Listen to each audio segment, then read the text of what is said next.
Assalamualaikum warahmatullahi wabarakatuh. Halo semua. Ini merupakan video pembelajaran mengenai apa sih efusi pleura itu dan gambaran radiologinya bagaimana ya. Nah, disimak baik-baik ya videonya. Untuk video pembelajaran ini dibimbing oleh Prof. Dr. Yuyun Yuniawati, Magister Kesehatan Spesialis Radiologi Konsultan. Permasalahan medis paru-paru manusia yaitu salah satunya efusi pleura. Sebelum mengetahui efusi pleura, mari kita mengetahui anatomi dari paru-paru manusia.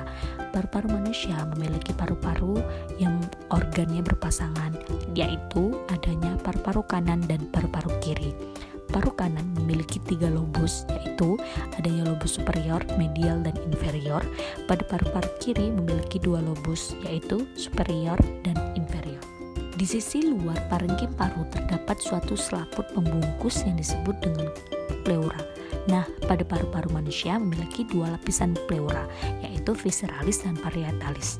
Visceralis memiliki fungsi pembungkus lapisan parenkim pada paru-paru, sedangkan parietalis memiliki fungsi pembungkus rongga toraks. Antara kedua lapisan ini memiliki suatu cairan, yaitu cairan pleura yang jumlahnya kurang dari 10-20 cc. Nah, fungsi cairan pleura tersendiri yaitu sebagai lubrikan, sehingga mengurangi gesekan antara pleura saat terjadinya proses pernafasan. Jadi, efusi pleura tersebut yaitu terjadinya ketika cairan dalam rongga pleura lebih dari jumlah normal atau keadaan di mana terdapatnya cairan yang berlebih di rongga pleura tersebut. Klasifikasi dari etiologi efusi pleura memiliki 2. Yang pertama, pleura transudatif, yang kedua, pleura eksudatif. Pleura transudatif ini biasanya secara makroskopik, maka cairan transudatif lebih cenderung ke cairan yang lebih jernih, yang mana dapat disebabkan oleh CHF, gagal jantung, sirosis hati, sindroma nefrotik, maupun pulmonary embolism. Yang kedua, yaitu pleura eksudatif, yang mana berisi cairan cenderung kekeruhan, biasanya disebabkan karena infeksi seperti pneumonia, TB paru, maupun keganasan.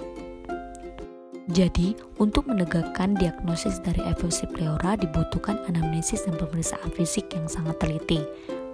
Maka, pasien akan datang dengan keluhan, nyeri dada, batuk, sesak nafas, dan susah untuk menarik nafas.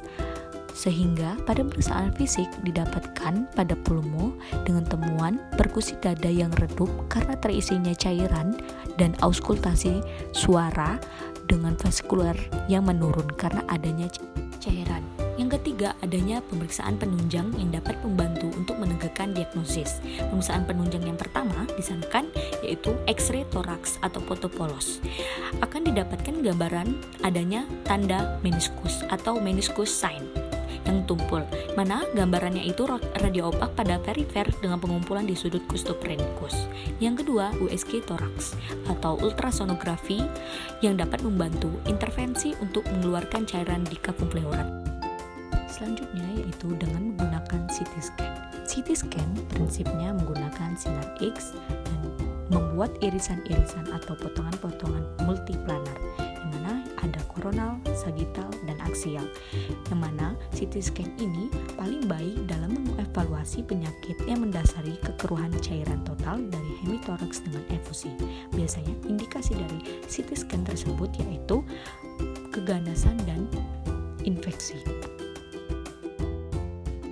Torakosintesis merupakan prosedur pengambilan cairan yang berada di kafum pleura. Dengan prosedur, posisikan pasien duduk tegak, tangan bersandar ke arah ke depan, pasien diminta memeluk bantal agar nyaman, dan untuk pengambilan cairan pleura berada di ICS 1 atau intercostal space yang pertama dan intercostal space yang kedua di linear axillaris posterior.